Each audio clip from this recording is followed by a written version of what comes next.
یعنی مقصد دا چې د نشهیي توکو څخه پاک افغانستان یو سیاسي برنامه نه ده، د نړیوالو خوشحالي نه ده.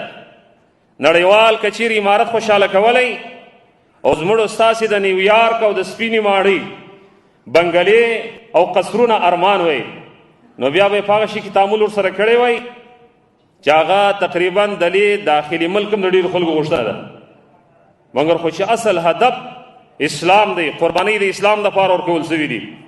حاجي صاحبانو، مشرانو، قدرمنو، زموږ ستاسې بچي، ځوانان، کشران او کورونه بمبار سو په دې کې هجرتونه مو وګالل.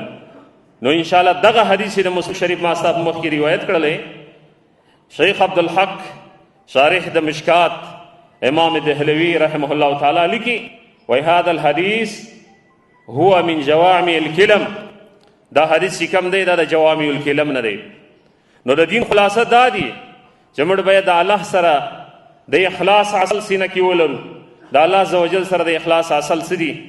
هغه سره حمایت څه دی؟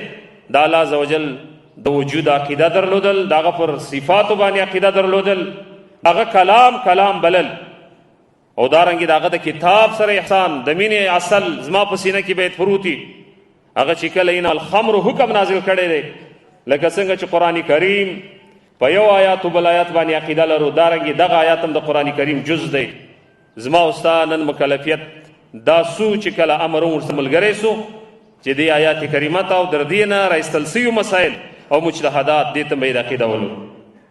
او دارنګې چې پیغمبر علیه السلام نه صحابه کرام پوښتنه کوي چې یا رسول الله د دې سره خواخوږي څه ده؟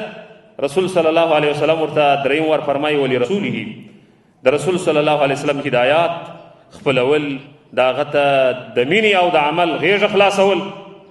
که چیرې موږ تاسې وګورو نو د نشهیي توکو په اړه باندې به موږ بس درس بابونه د احادیثو ولرو.